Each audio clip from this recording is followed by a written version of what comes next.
నీకు స్నానానికి ఏర్పాట్లు ఇక్కడ జరుగుతుంటే నువ్వేమో బయటికే చూస్తున్నావు. నాకు స్నానం చేయించడానికి ఇన్నిన్ని ఏర్పాట్లా? మీకు సంతోషమే కదా? కన్నయ్య పుట్టినరోజైనా ఈ వేడుక మామూలుగానే ఏర్పాటు చేశాం. వెళ్దామా? వేడుక అయిపోయి వచ్చుంటుంది జానకి, త్వరగా పదా. సరే.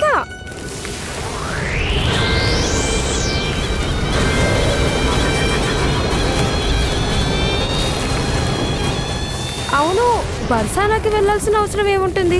నెయ్యి గోకులంలో కూడా దొరుకుతుంది కదా. మిఠాయిల కోసం అన్నిటికన్నా మంచి సేమ్యా కావాలి నాకు. ఈ విషయం అయితే సరిగ్గా చెప్పావు. అసలు వేడుక ఆనందం.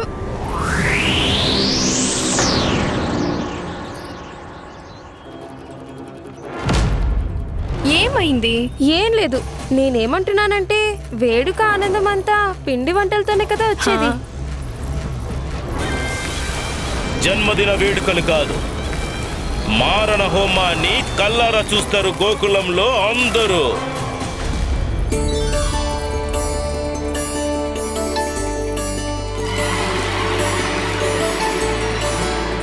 కన్నా, వేడుక ఇంట్లో కదా జరుగుతోంది, మరి నువ్వు పదే పదే బయటికెందుకు చూస్తున్నావు?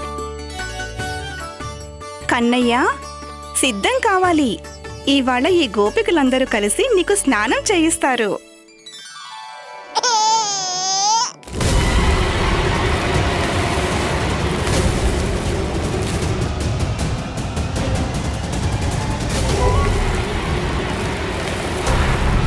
ముందు ఊరు మొత్తాన్ని నాశనం చేస్తాను, ఆ తరువాత ఆ బాలుడిపై విరుచుకుపడతాను.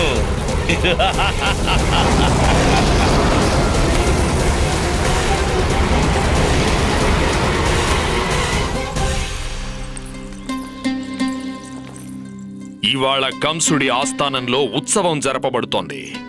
కంసుడి శత్రువు యొక్క మృత్యువు వేడుక.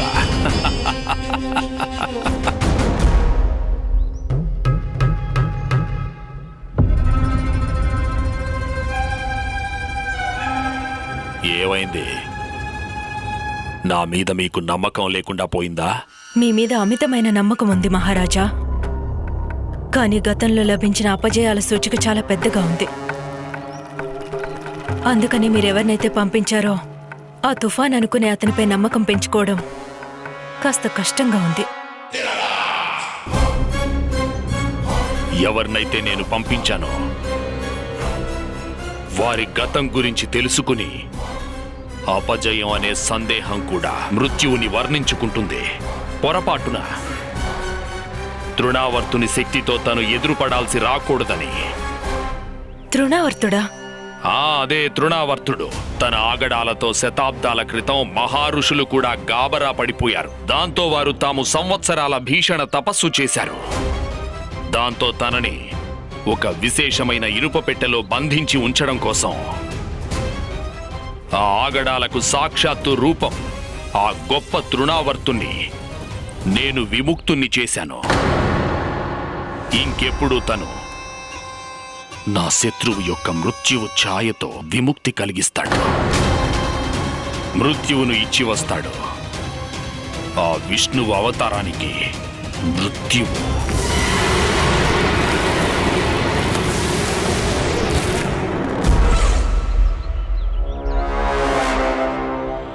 చూడండి, ఎప్పుడైతే ఆ బాలుడి మృత్యువు సమాచారం రాగానే 3 సార్లు తీవ్ర స్వరంతో దేవకి వసుదేవుల ముందు ఆ విషయాన్ని ప్రకటించండి.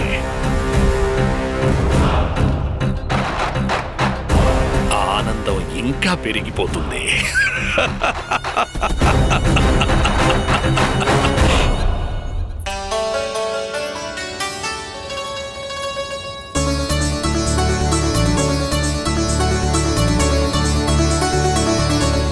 నందరాజా, వదిన గారు, బయట వాతావరణం బాగా మారిపోతుంది.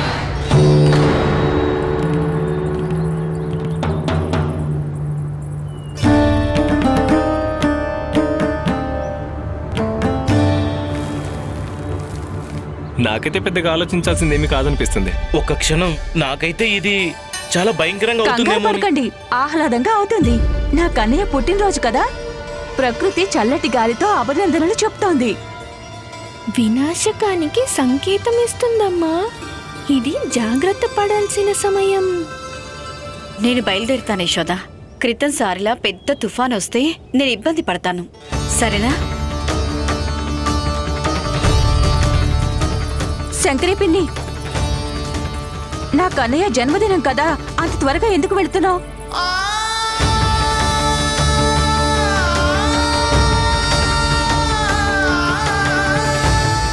అరే జానకి, కస్తూరి, మీరిద్దరు ఎక్కడికి? వదినా, వెళ్ళాలని నాకు కూడా లేదు, కానీ వెళ్ళాల్సి వస్తుంది. ఇంటికి తాళం కూడా వేయలేదు నేను. అవును వదినా, నేను కూడా ఇంట్లో అంత సవ్యంగా ఉందా లేదా చూసుకోవాలి. క్షమించండి అక్కయ్య, నేను వెళ్తాను.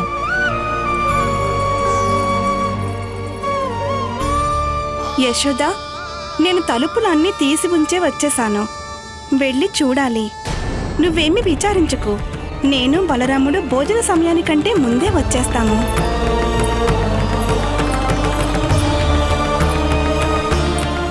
సులక్షణ, నువ్వు కూడానా? నేను అప్పడాలు బయట చాప మీద ఆరేసి వచ్చాను. అటు ఇటు అయిపోతే శ్రమ అంతా వృధా అయిపోతుంది. సరే, కనీసం కన్నయ్య భోజనానికైనా రావాలి. అరే, ఎవరొచ్చినా రాకపోయినా నేను తప్పకుండా వస్తాను, అందరికన్నా ముందు. భోజనం ఊరికే వదిలేస్తానా ఏంటి నేను?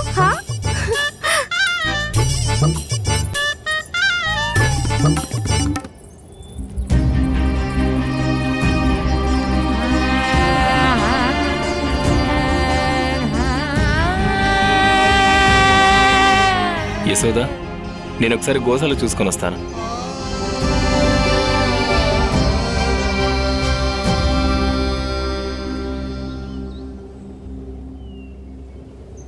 వెళ్ళని వందర్ని.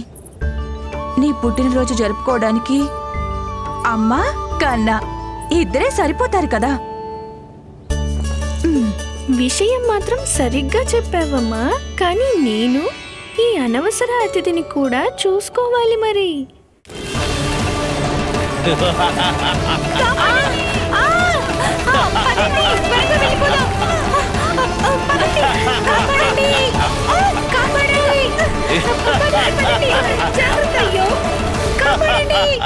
అన్నప్రాసన కంటే ముందు కూడా ఇలాగే జరిగింది. అలాగే ఇవాళ కూడా ప్రకృతి మాత అకస్మాత్తుగా కోపడుతోంది.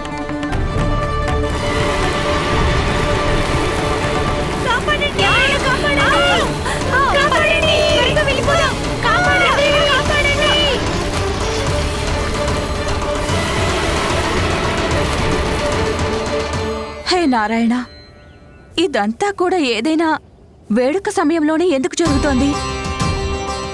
నేను కేవలం నీ జన్మదినం విశేషంగా ఉండాలనుకుంటున్నాను కన్నయ్య. నా వల్ల అయ్యుంటే గనుక లోకం మొత్తం తెలిసేలా చేస్తాను నేను. ఈ రోజు ఉత్సవంలా చేసుకోవాలి అని. కానీ నాకు మాత్రం నా జన్మదినం మీతోనే జరుపుకోవడానికి సంతోషంగా ఉందమ్మా.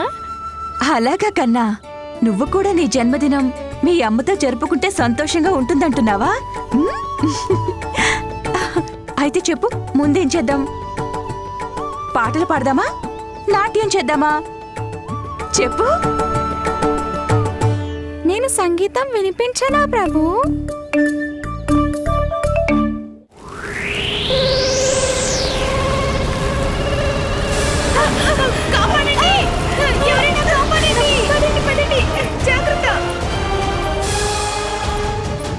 ఆనందంగా ఉందా? ఇవాళ నీ జన్మదినం కదా, ఎంత కావాలంటే అంతగా ఆడుకో.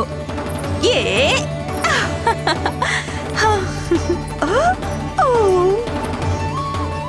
ఈ అసురుడు నేను అనుకున్న దానికంటే దగ్గరగా వచ్చేశాడు. అమ్మ ముందు వీణ్ణి ఎలా ఎదిరించను?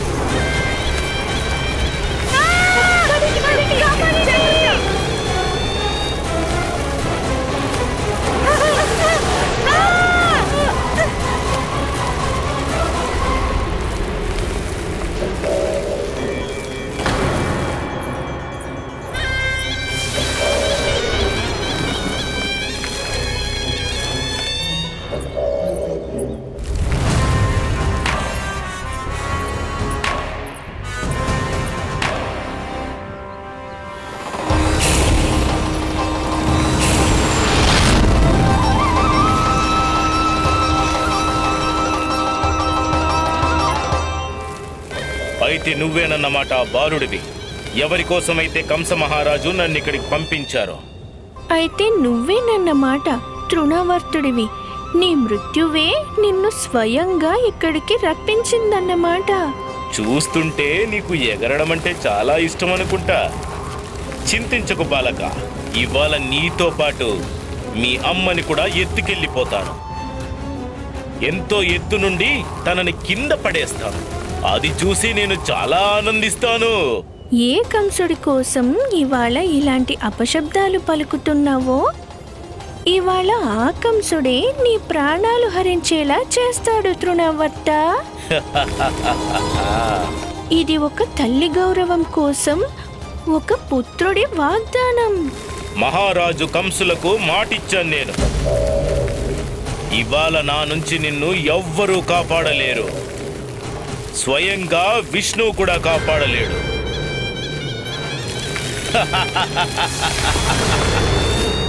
ఈ దుష్టుడు నా తల్లికి కూడా హాని తలపెట్టాలనుకుంటున్నాడు. నేను త్వరగా ఏదైనా ఉపాయం ఆలోచించాల్సింది. దానితో అమ్మ నాతో ఆడుకోవడం ఆపి లోపలికి వెళ్ళిపోవాలి. అప్పుడు నేను వీణ్ణి ఎదిరించగలుగుతాను.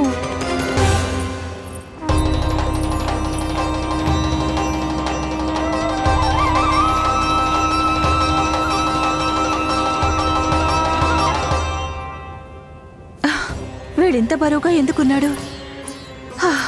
నేనే అలసిపోయాను. సరే కన్నయ్య, మనం కూర్చుని ఆడుకుందాం. కూర్చో. అయ్యో, అమ్మ ఇక్కడ కూర్చుండిపోయిందేంటి? ఇప్పుడు ఏం చెయ్యను? అమ్మ ముందుకు తృణవర్తుడిని రానివ్వలేను. తను కూడా నన్ను వదిలేసి లోపలికి వెళ్ళదు. గాలి ఉధృతం అవుతోంది కన్నయ్య. లోపలికి వెళ్దామా? ఒక ఉపాయం ఉంది. సోదరి యోగమాయ, సహాయం చెయ్యవా? యశోదా,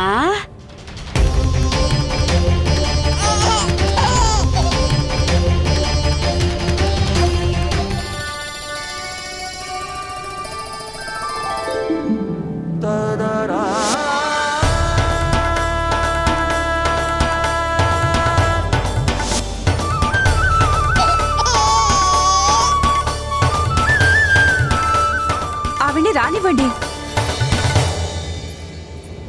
కన్నయ్యని ఆశీర్వదించడానికి వచ్చారు కదా. సోదరి, అమ్మను త్వరగా లోపలికి తీసుకువెళ్ళు. అంతేకాదు, ఈవిడను నీ మాయ ప్రభావంలో ఉండేలా చెయ్యి. దాంతో కాసేపు నన్ను మర్చిపోవాలి. తర్వాత నేను ఈ రాక్షసుడితో యుద్ధం చేయగలుగుతాను.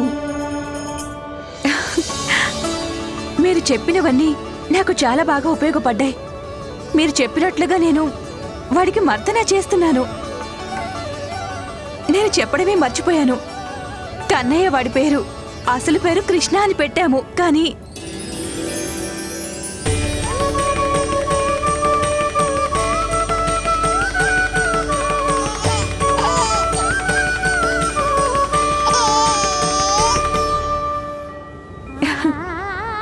మీరు లోపలికి రండి.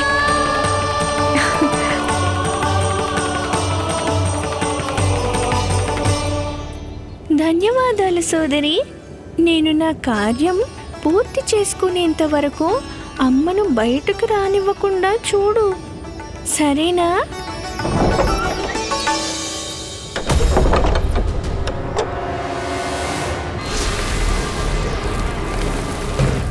ఇప్పుడు రా తృణవర్త.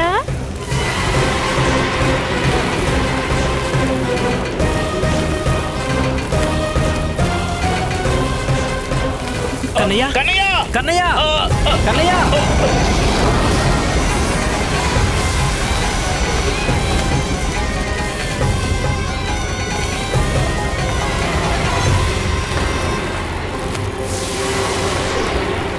నాకు ప్రదక్షిణ చేయడానికి వచ్చావా తృణవర్త? కాదు, నీ మృత్యువై వచ్చాను.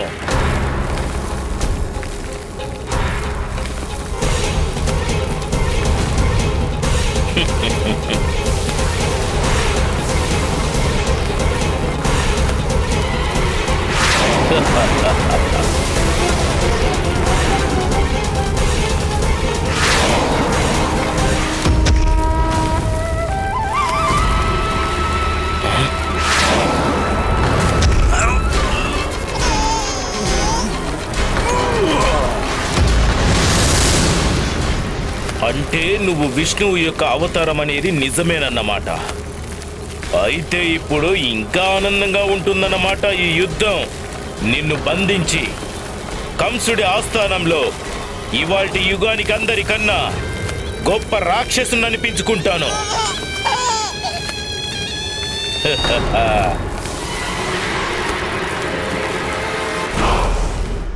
పూతన కూడా ఈ కార్యం చేయడంలో విఫలమైపోయింది. ఆ కార్యాన్ని తను చేసి చూపిస్తాడు. మహారాక్షస యోధుడు తృణావర్తుడు.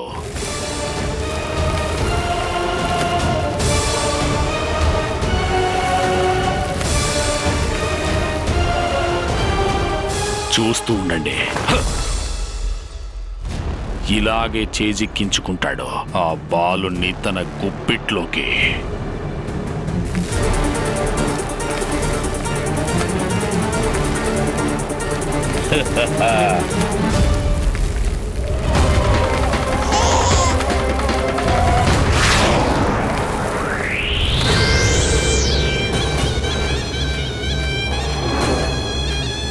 బాగా అల్లరి నవ్వులు నవ్వుతున్నావు కదా, ఇప్పుడు నవ్వి చూపించు.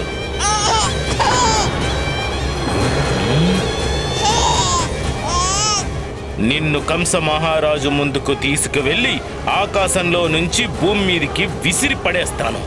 అప్పుడు ఎలా నవ్వుతావు విష్ణు అవతారమా? ఇవాళ తృణావర్తుడు ఆ దుష్ట బాలకుని నా ముందుకు తీసుకొస్తాడు. అప్పుడు ఉత్సవం చేయండి మహారాజా. రాబోయే సంతోషాలను ఊహించుకుంటూ ఆనందించకూడదు. ఆ అదృష్టానికి చెడు దృష్టి సోకుతుంది. నాకు పూర్తి నమ్మకం ఉంది, తృణావర్తుడు తన కర్తవ్యాన్ని తప్పక పూర్తి చేస్తాడని. కానీ కార్యం సంపూర్ణమైన పిదపదాన్ని ప్రకటించాలి. అది తెలివిగల పని అంటారు మహారాజా. కాస్త అధికంగానే మాట్లాడుతున్నావు. సరైన రుచి కోరుకుని జిహ్వ తన ఉనికిని వెతకాలనుకుంటోంది. దాన్ని హద్దుల్లో ఉంచు.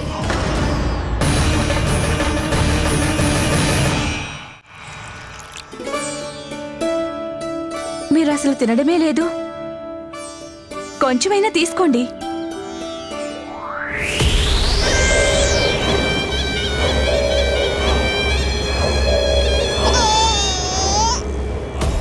తిని చెప్పండి ఎలా ఉన్నాయో. నేను వెళ్ళి మజ్జిగ తీసుకొస్తాను. యశోదా, తీయని చిక్కటి వెన్న మజ్జిగ ఇవ్వగలవా? మీరు ఇక్కడే ఉండండి. నేను కన్నయ్యని బయటే వదిలేసి వచ్చాను. నాకెందుకు నా కన్నయ్య ఏదో కష్టంలో ఉన్నట్లు అనిపిస్తోంది. తల్లి మమకారాన్ని ఏ మాయ బంధించి ఉంచగలిగింది?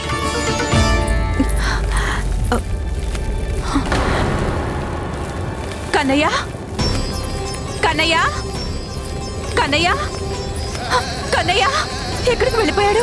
కన్నయ్య, కన్నయ్య. అద్భుతం బిడ్డల పట్ల ఈ తల్లి మమకారం. తమ గురించిన ఆలోచనే లేదు, కానీ తన కుమారుడి రక్షణ కోసం ఈ భయంకరమైన తుఫానులోకి కూడా వెళ్ళిపోయింది. కృష్ణ, కన్నయ్య.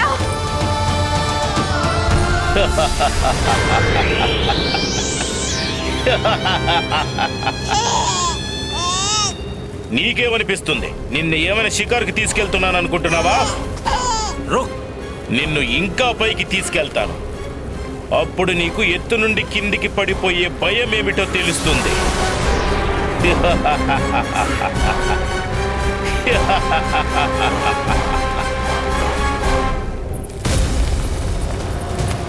మీరిద్దరూ ఎక్కడున్నారు? కన్నయ్య, నేనేవి ఆటలు ఆడడం లేదు బాలక. నీ ప్రాణాలు సంకటంలో ఉన్నాయి. నిన్ను ఇంత ఎత్తు నుండి కిందికి విసిరేసినప్పుడు నీ దేహం ఎన్ని భాగాలుగా విడిపోతుందో తెలుసా? మొత్తం గోకుల వాసులందరూ కలిసి ఎతికిన ఆ శరీర భాగాలు దొరకవు. ఇక మధురలో మహారాజు కంసుడు సంతోషంతో నృత్యం చేస్తారు. అయితే ఇక్కడ ఏం జరుగుతుందో కంసమామకు చూపించాల్సిందే.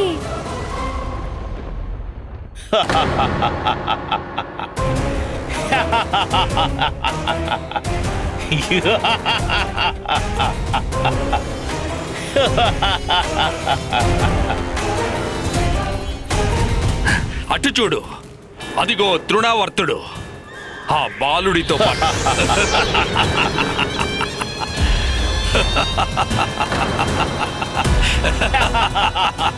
ఆహా తృణావర్త, సంతోషం. ఈ క్షణం కోసమే ఎదురు చూస్తున్నాను నేను.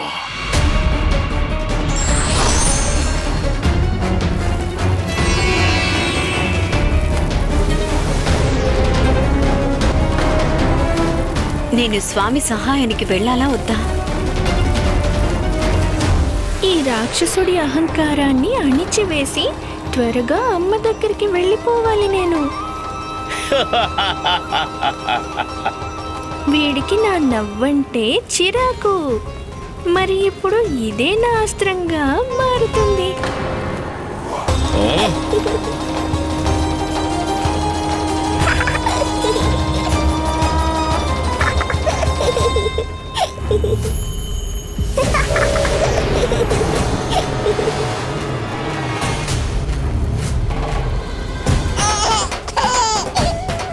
వీరికి నా సహాయమే అవసరం లేదు.